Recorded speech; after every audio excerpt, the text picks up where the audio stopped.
నమస్కారం Kapil chits JO success మంత్ర కార్యక్రమానికి స్వాగతం. నేను సాయి. కొంతమంది పిల్లలు చదవమని ఎంత బలవంత పెడుతున్నా కానీ ఆసక్తి చూపించారు. కానీ ఎవరైనా చెప్పింది విని ఎగ్జామ్స్ రాయగలుగుతారు. At the same time future పైన ఎక్కువ ధ్యాస ఉంచకుండా అప్పటికప్పుడు మాత్రమే ఆలోచిస్తూ జీవితం కొనసాగిస్తుంటారు. దీన్నే అటెన్షన్ డెఫిషియట్ అంటారని సైకాలజిస్టులు చెప్తుంటారు.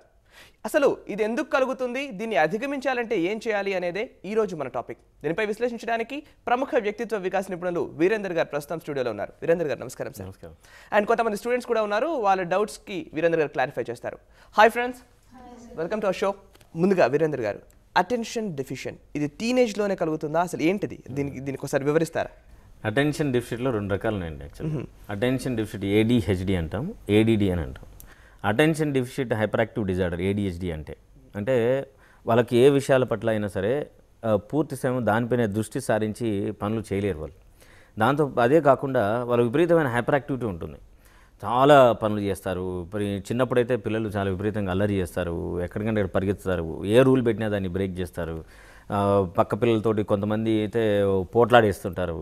తల్లిదండ్రులకైతే విపరీతమైన మానసిక క్షోభను కూడా కలిగించే పరిస్థితి లోపల ఈ హైపర్ యాక్టివ్ డిజార్డర్ ఉన్న పిల్లలు ఉంటారు. కొంతమంది పిల్లలు అంటే ఏడిడి అంటాం, అటెన్షన్ డెఫిసిట్. అంటే అటెన్షన్ డెఫిసిట్ డిజార్డర్లు ఏంటంటే హైపర్ యాక్టివిటీ అంతగా ఉండదు, మామూలు నార్మల్ ఎనర్జీ లెవెల్స్లోనే ఉంటారు. కానీ వాళ్ళకి ఏ పని మీద దృష్టి సారించి చేయగలిగే శక్తి వాళ్ళకు ఉండదు. అంటే దీన్ని ఏమంటామంటే ఒక న్యూరలాజికల్ కండిషనింగ్ అంటాం దాన్ని. ఇది జబ్బు కాదు, మానసిక వ్యధ కాదు, కానీ వాళ్ళు ఉండడమే అట్లా ఉంటారు. సో దీంతో పాటు కూడా ఏంటంటే వాళ్ళకి కొన్ని నేర్చుకునే లెర్నింగ్ డిజబిలిటీస్ అని అంటాం. ఆ లెర్నింగ్ డిజబిలిటీస్ ఉంటాయి. ఎట్లాంటిదంటే కొంతమంది పిల్లలు మీరు చెప్పినట్టు బాగా వినగలుగుతారు, అంటే వినడం ద్వారానే ఎక్కువ నేర్చుకుంటారు, వాళ్ళు చదవలేరు. సో అప్పుడు ఏం చేస్తారంటే వాళ్ళు విని ఎంత మీరు ప్రెస్ చేసినా సరే వాళ్ళు హోంవర్క్ సరిగ్గా చేయరు. హోంవర్క్ చేయాలని చాలా బద్ధకం వేస్తుంది వాళ్ళకి చేయలేరు. ఎందుకు చేయలేరు అంటే ఇలా విని నేర్చుకునే విద్యార్థులకు ఇంకొక డిఫికల్టీ ఉంటుంది. ఏంటంటే స్పెల్లింగ్ మిస్టేక్స్ ఉంటాయి వాళ్ళకి. దాంతో ఏంది, స్పెల్లింగ్ మిస్టేక్స్ చేస్తే అది టీచర్ చూస్తుంది, టీచర్ చూసి కొప్పడుతుంది, అందరి ముందు పరుగు పోతుంది. బెస్ట్ పద్ధతి ఏంటి, ఎలాగో పరుగు పోతుంది కాబట్టి పని చేయకుండానే పరుగు పోతే బెటర్ కదా. అందుకోసమని వాళ్ళు పని చేయడం నుంచి విడ్రా అవుతారు. కాబట్టి ఏడిహెచ్డి ఉన్న పిల్లలు ఈ లెర్నింగ్ డిజబిలిటీ అంటే ఈ రాయకుండా పని ఎగ్గొట్టే పిల్లలకు ఉన్న మేజర్ డిఫికల్టీ ఏంటంటే వాళ్ళకి స్పెల్లింగ్ మిస్టేక్స్ ఉంటాయి. సో ఇలాంటి సమస్యలు ఉన్న పిల్లలకి ఈ లెర్నింగ్ డిజబిలిటీస్ కూడా యాడప్ కావడం మూలన ఏమవుతుందంటే చదువుపైన ఎక్కువగా దృష్టి పెట్టే ఇంట్రెస్ట్ వాళ్ళకు ఉండదు, వాళ్ళకి రాదు. ఎందుకంటే అది చేయడం మూలన వాళ్ళకు ఎక్కువ ఇబ్బందులే రావడం తప్ప వాళ్ళకి సంతోషం రాదు. కాబట్టి వాటి మీద ఎక్కువ ఏకాగ్రత పెట్టడానికి కూడా ఇష్టపడరు అనమాట. విన్నది వాళ్ళు ఎవరైనా చెప్తే విన్నది ఎగ్జామ్స్ రాయడానికి కానీ వాళ్ళు ఈజీగా రాయగలుగుతారు. విన్నది రాయగలిగే వాళ్ళు ఎందుకని చదవడానికి ఆసక్తి చూపించారు? అంటే ఈ డిజార్డర్ అనేది చాలా తక్కువ మంది పిల్లల్లో ఉంటుందా, ఎక్కువ మంది పిల్లలు? లేదండి, యాక్చువల్గా అయితే ఇప్పుడున్న సర్వే ప్రకారం మన భారతదేశంలో ఇప్పుడు లేటెస్ట్గా కన్సీవ్ అయ్యి పిల్లలు పుడుతున్న ప్రాసెస్ లోపల ఏంటంటే ఒక 10-15% పిల్లలకి వస్తుంది. ఇదేమో కొందరికో న్యూరలాజికల్ కండిషనింగ్ వల్ల వస్తుంది, అంటే పుట్టుకతోటే బయాలజికల్ ప్రాబ్లం అది. సో మిగతా పిల్లలకు because of the various condition situations ఒక్కోసారి అగ్రివేట్ అవుతుంది, ఒకసారి తక్కువ అవుతుంది. అయితే ఇదే స్టేట్తో కంటిన్యూ అయిన పిల్లలకి టీనేజ్ వచ్చేసరికి కూడా అలాంటి స్టేట్ ఆఫ్ మైండే ఉంటుంది. అందుకే అలాంటి స్టేటస్ మైండ్ ఉన్న పిల్లలకి ఏమవుతుందంటే వాళ్ళు క్లాసులో సరిగ్గా కూర్చోలేరు, పాఠాలు సరిగ్గా వినలేరు. తర్వాత ఎంతసేపు చదువు మీద కూర్చున్నా సరే వాళ్ళకి అన్నీ వేరే ఆలోచనలే వస్తుంటాయి.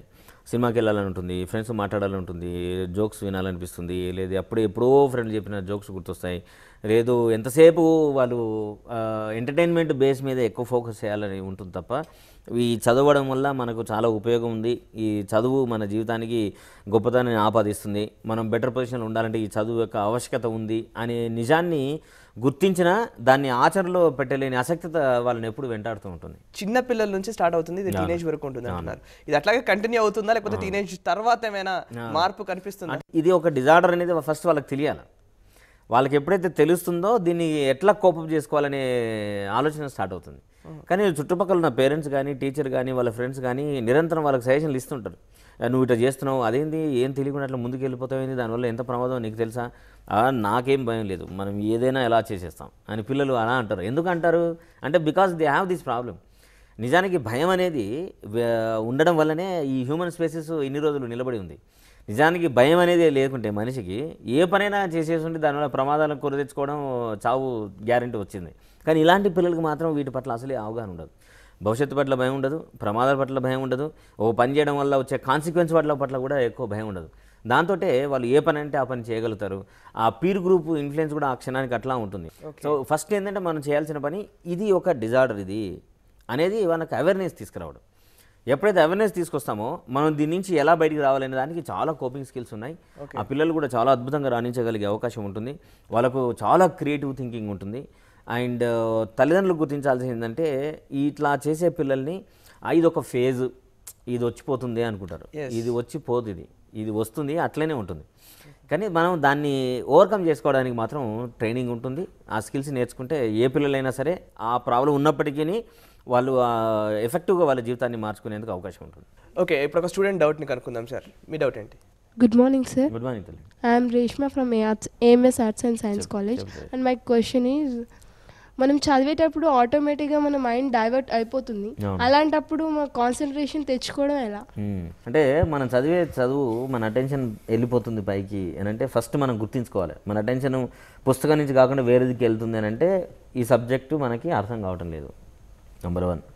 నెంబర్ 2, చదివే సబ్జెక్ట్ యొక్క లాంగ్వేజ్ కూడా అర్థం కాకుండా మనకి ఇదే సమస్య వస్తుంది. నెంబర్ 3, మనం ఈ సబ్జెక్టు చదువుతున్నప్పుడు సబ్జెక్టు చెప్పిన టీచర్ పట్ల ఇష్టం లేకుండా కూడా మనం చదువు దిగాలి. సో ఈ మూడిట్లో ఏది నిజం, రైట్? ఒక్కోసారి 3 కరెక్ట్ అయ్యే అవకాశం ఉంటుంది. కానీ ఈ సబ్జెక్టు మన కెరీర్లో భాగం అవుతుంది. కాబట్టి ఇది నేర్చుకోవాలంటే ఫస్ట్ మనం బేసిజన్ లేకుండా నిజాయితీగా ఇది నాకు అర్థం కావటం లేదు కాబట్టి ఎవరి దగ్గరికి వెళితే ఇది సబ్జెక్ట్ అర్థమవుతుందో వాళ్ళ దగ్గరికి వెళ్ళి సబ్జెక్ట్ చెప్పించుకున్నప్పుడు దాని సబ్జెక్ట్ వల్ల మనం సానుకూలంగా మనం వ్యవహరించినప్పుడు మనకు అర్థమవుతుంది. మనం ఏకాగ్రతపై దాని మీద నిలబడే అవకాశం మనకు ఉంటుంది. మీరు ఇంతకుముందు చెప్పారు ఈ ఏకాగ్రత లోపం అనేది ఒక సమస్యగా. ఇంతకుముందు ఒక స్టూడెంట్ అడిగిన దానికి మీరు ఆన్సర్ చెప్పారు. ఏకాగ్రత లోపాన్ని అటెన్షన్ డెఫిషియట్ని పోల్చాలా? వీటి రెండింటి మధ్య డిఫరెన్స్ ఏంటి? ఇప్పుడు ఏకాగ్రత పెట్టాలి అని అంటే ఫస్ట్ మనకు అటెన్షన్ ఉండాలి, రైట్? ఇప్పుడు నేను ఒక పని చేస్తున్నాను, మీరు చప్పుడు చేశారు, వెంటనే నేను అటు తిరుగుతాను అంటే ఇదేంటి? నా అటెన్షన్ వైపు డ్రైవ్ చేసుకుంటున్నాను, నిజంటే నేను నీ మీదే పెట్టి నువ్వు చెప్పాయని నేను వినొచ్చు, నిజంగా. కానీ నేను చేయాల్సిన పని ఏంటి? ఇది. సో నేను చేయాల్సిన పని మీద నా అటెన్షన్ వదిలేసి నువ్వు చెప్పిన పని అటెన్షన్ పే చేసి తర్వాత నేను కాన్సన్ట్రేషన్ పెడుతున్నాను. సో కాన్సన్ట్రేషన్ అనేది ఏంటి? దేని మీద అయితే నువ్వు అటెన్షన్ పెడితే దానిలో నీకు కాన్సన్ట్రేషన్ పెరిగే అవకాశం ఉంది. మరి నేను చేయాల్సిన పనిని వదిలేసి నీ మీద నేను ఎందుకు అటెన్షన్ పే చేస్తున్నాను? ఎందుకనంటే ఇది నాకు ఎక్కువ సంతోషాన్ని ఇస్తుంది. సో కాన్సన్ట్రేషన్ పెరగడానికి ప్రధానమైన కారణం ఏంటి అని అంటే ఏ వ్యక్తికైనా ఏ పనికైనా సరే there should be some benefit. ఈ పని చేయడం వల్ల నాకు బెనిఫిట్ వస్తుందంటే నాకు అటెన్షన్ పెరుగుతుంది దాని మీద, అదే రకంగా కాన్సన్ట్రేషన్ కూడా పెరుగుతుంది నాకు. ఓకే, సో ఈ బెనిఫిట్ దేనిలో వస్తుంది అనేది అటెన్షన్ డెఫిసిట్ ఉన్న పిల్లలకి తెలియాలి. ఈ పని చేస్తే నాకు బెనిఫిట్ వస్తుంది. కానీ అటెన్షన్ డెఫిసిట్ ఉన్న పిల్లలు ఎప్పుడైనా సరే వాట్ ఈజ్ రైట్ మీద పనిచేయరు. వాళ్ళు ఎప్పుడు what is make them happy మీద పనిచేస్తారు. ఏది వాళ్ళకి సంతోషాన్ని ఇస్తుందని దాని మీద పనిచేస్తారు. అయితే జనరల్గా ఇది హ్యూమన్ టెండెన్సీ అయినప్పటికీ కానీ ఈ అటెన్షన్ డెఫిసిట్ ఉన్న పిల్లలు మాత్రం వాట్ ఈజ్ రైట్ మీద వదిలేసి ఏది ఎక్కువ సంతోషాన్ని ఇస్తుందో దాని మీదనే పనిచేస్తారు. Good morning, sir. Good morning, చెప్పండి. My name is Rafat. I am from AMS College, Arts and Science College. And my question is, కొందరేమో స్టడీస్ మీద కాన్సన్ట్రేట్ చేస్తారు కానీ ఎక్స్ట్రా యాక్టివిటీస్లో చెయ్యరు. కానీ కొందరు ఎక్స్ట్రా యాక్టివిటీస్లో చేస్తే స్టడీస్ మీద చెయ్యరు. ఎందుకు అలా సార్? అంటే ఇదే ఇప్పుడు అటెన్షన్ డెఫిసిట్ ఉన్న వాళ్ళకి ఏమవుతుందంటే వాళ్ళు కష్టపడుతూ ఏ పని చేయలేరు. వాళ్ళకి ఏదైనా ఇష్టమైతేనే చేస్తారు వాళ్ళు. ఇప్పుడు నేను క్రికెట్ ఆడితే నాకు చాలా సంతోషం వస్తుంది. నేను గొప్పగా ఆడకపోవచ్చు కానీ నేను ఆటలో భాగమైతే నాకు సంతోషం వస్తుంది, రైట్? నేను బౌలింగ్ ఎక్కువ చేయకపోవచ్చు కానీ బౌలింగ్ అనే ప్రక్రియను చేస్తుంటే చాలు నేను నా will get lot of happiness. So academic ఏరియాలో కనుక ఎవరైతే తక్కువ పర్ఫార్మర్స్ ఉంటారో అందుకే వాళ్ళకి ఎక్కువ ఫ్రెండ్స్ ఉంటారు. ఇంకొక కాన్సెప్ట్ కూడా ఎందుకు ఏముంటుందంటే నేను బ్యాడ్గా ఉంటే నాకు ఎక్కువ ఫ్రెండ్స్ ఉంటారు. మీరు ఎక్కడైనా చూడండి కాలేజీలో ఎవరైనా మిస్షిఫ్ ఉన్నారనుకోండి వాళ్ళకి చాలామంది ఫ్రెండ్స్ ఉంటారు. నాకు చాలా గుర్తింపు వస్తుంది. సో నేను ఆ గుర్తింపు కోసం నేను బ్యాడ్ కావడానికి కూడా నేను సిద్ధపడతాను. ఎందుకనంటే పీర్ గ్రూప్లో అంత పవర్ ఉంటుంది. So peer group always pull the person to get recognition. So ఆ రికగ్నిషన్ కోసం నేను తప్పుడు పనులైనా చేస్తాను. ఎందుకు? తప్పుడు పనులకి ఎక్కువ రికగ్నిషన్ ఉంటుంది, తప్పుడు పనులకి ఎక్కువ హీరోయిజం అటాచ్ చేస్తారు. సో తప్పుడు పనులకి నాకు చాలా గుర్తింపు వస్తుంది. తప్పుడు వల్ల నేను గ్రేట్గా కాగలుగుతాను. సో గ్రేట్గా కావడానికి బాగా కష్టపడి చదివితే 5 మంది 6 మంది ఫ్రెండ్స్ వస్తారు. కానీ అదే ఒక తప్పుడు పని చేశాను అనుకోండి నాకు 20 మంది ఫ్రెండ్స్ వస్తారు. 20 మందిలో నేను గుర్తింపు పడతాను, అవే ఈజ్ వెరీ గ్రేట్ అన్నట్టు. అప్పుడు నాకు చాలా సంతోషం అవుతుంది. సో ఆ రికగ్నిషన్ కోసం నేను ఏ పని చేయడానికి సిద్ధపడతాను. డేంజరస్ స్టేట్ అది. అందుకోసమే పిల్లలు మీరు చూడండి తక్కువ పర్ఫార్మెన్స్ ఉన్న వాళ్ళకు ఎక్కువ మంది ఫ్రెండ్స్ ఉంటారు. బాగా పర్ఫార్మ్ చేయడానికి ఒకరిద్దరే ఉంటారు, ఒక్కోసారి వాళ్ళు కూడా ఉంటారు. సో నాకు ఎక్కువ గుర్తింపు రావాలి అంటే నేను I'm ready to become bad also అనేది ఇప్పుడు జరుగుతున్న లేటెస్ట్ ట్రెండ్ అది. కాబట్టి మనం గుర్తించాల్సింది ఏంటంటే ఈ ADHD ఉన్న పిల్లలకే ఎక్కువ మంది ఫ్రెండ్స్ ఉంటారు. Good morning sir. Good morning madam. I'm Usha, AMS from AMS college. ఇప్పుడు చదువుతుండే కాన్సన్ట్రేషన్ బాగుంటుంది కానీ సడన్గా జోక్స్ గుర్తు రావడం, ఫ్రెండ్స్ గుర్తు రావడం, సో అట్లా అవుతుంది. What is the reason sir? అంటే మేజర్గా ఏంటండి అంటే ఉషా చెప్పిన సమస్య ప్రపంచంలోని విద్యార్థుల సమస్య. ఎవరైనా సరే చదువుకోవడానికి ముందు కూర్చున్నప్పుడు వెంటనే మనం టీవీ ఛానల్ ఓపెన్ అవుతుంది మన బ్రెయిన్లో. ఆల్ ఛానల్స్ వస్తాయి. పాటల ఛానల్ వస్తుంది, సినిమాల ఛానల్ వస్తుంది, ఫ్రెండ్ ఛానల్ వస్తుంది, ఫ్యామిలీ ఛానల్ వస్తుంది, అన్నీ గుర్తొస్తాయి. గుర్తు రాకపోవడం సమస్య లేదు. అయితే ఇవి ఎందుకు గుర్తొస్తాయి అని అంటే ఎనీథింగ్ అన్ఫినిష్డ్ వర్క్ మన బ్రెయిన్లో ఉంటే బ్రెయిన్కి ఉన్న లక్షణం ఏంటంటే గుర్తు చేయడం. సో ఇప్పుడు ఒక పాట ఎప్పటి నుంచో విందామని అనుకుంటాం, మనకు నచ్చుతుంది, అది వినడం కుదరదు. సో మనం చదువు మొదలెట్టగానే టాయ్ అని ముందుకు వస్తుంది, వచ్చేసి నన్ను వినవేంటి, నేను రోజుల నుంచి అడుగుతున్నాను, నువ్వు పాట వింటలేవు అని అనిపిస్తుంది. అనగానే అరే నిజమే కదా, భలే ఉంది పాట అని మన పాట విని కూడా కూర్చుంటాం లోపల. అప్పటికే ఒక హాఫ్ అన్ అవర్ టైం అయిపోతుంది. హాఫ్ అన్ అవర్ అయిన మన ముందు అరే మనం చదువుతలేమేంది, ఇది చదువుదాం మళ్ళీ ఇట్లా అనుకుని మళ్ళీ కూర్చుంటాం. కూర్చోగానే మళ్ళీ ఏదో ఫ్రెండ్ చెప్పిన జోక్ గుర్తొస్తుంది, వెంటనే ఆ జోక్ సిచ్యువేషన్కి వెళ్ళిపోతాం. సో ఇలా జరుగు నుంచి మనం బయటికి రావాలంటే మనం చేయాల్సింది ఏంటంటే పేపర్ పెన్ టెక్నిక్ అని ఉంది, అద్భుతమైన టెక్నిక్ అది. మనం పుస్తకం ముందు కూర్చోగానే మనకి ఎట్లాగో మనకి ఆలోచనలు వస్తాయి మనకు తెలుసు ముందే. కాబట్టి ఒక పేపర్ పెట్టుకోవాలి, థాట్స్ అని పైన రాయాలి. రాసి పుస్తకం మొదలు ఒక పారా మొదలెట్టగానే టైం అని పాట గుర్తురాగానే ఆ పాట రాయాలి. రైట్, ఇది గంట సేపు చదువుకుంటాను నేను. ఈ చదువు అయిపోయిన తర్వాత ఈ పాట గురించి ఆలోచిస్తాను అని అనుకోవాలి. మళ్ళీ ఒక 10 నిమిషాలు చదవగానే జోక్ గుర్తొస్తుంది, జోక్ అని రాయాలి. ఏదైతే గుర్తొస్తుందో మనం అదేది రాసి ఆటో సజెషన్ ఇచ్చుకోవాలి మనకి.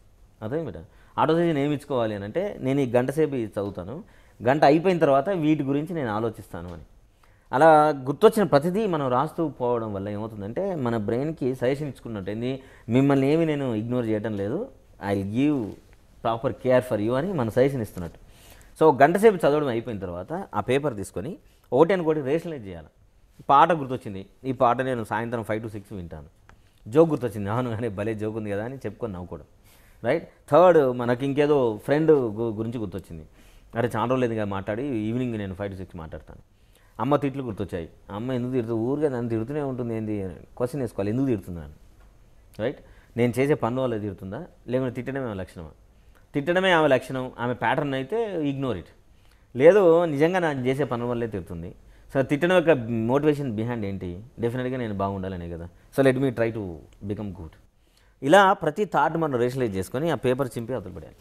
Right sir. ఇలా చేస్తే you can improvise your concept. ఆ సర్టెన్ ఏజ్లో లైక్ 25 years ఒక యంగ్ ఏజ్లోకి వచ్చిన తర్వాత ఆ టైంలో ఉన్న వాళ్ళని మార్చడం వీలవుతుందా?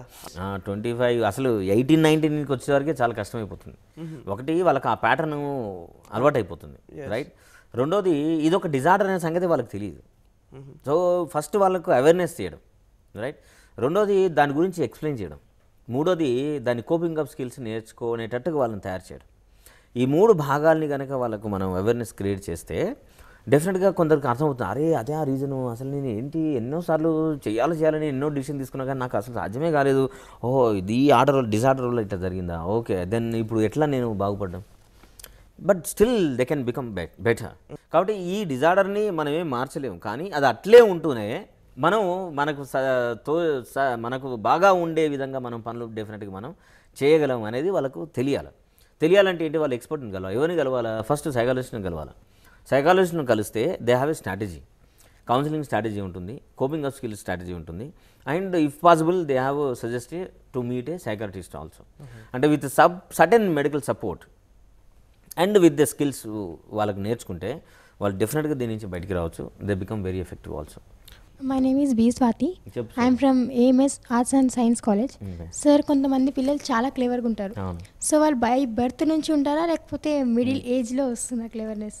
Very good. క్లేవర్ అంటే ఏంటి బిడ్డ నీ ఉద్దేశంలో? Clever intelligent. ఓకే, బాగా అద్భుతమైన తెలివితేటలు ఉన్నవాళ్ళు. రైట్. అండ్ కృషి అంటే జస్ట్ హార్డ్ వర్క్ ఎఫర్ట్ నమ్ముకొని వచ్చేవాళ్ళు.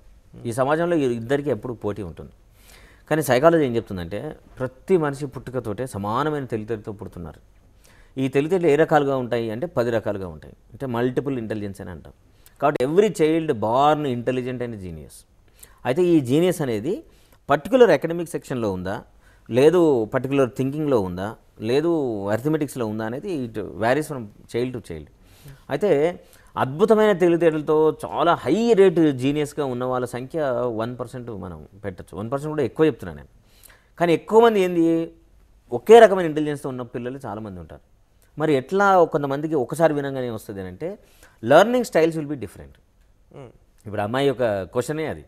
అంటే కొందరికి ఒకసారి చదివితే వస్తుంది, కొందరికి ఒకసారి వింటే వస్తుంది, కొందరికి ఒకసారి చేస్తే వస్తుంది.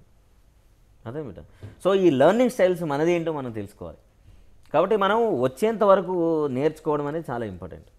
సో ఈ వచ్చేంత వరకు అందరూ నేర్చుకోరు.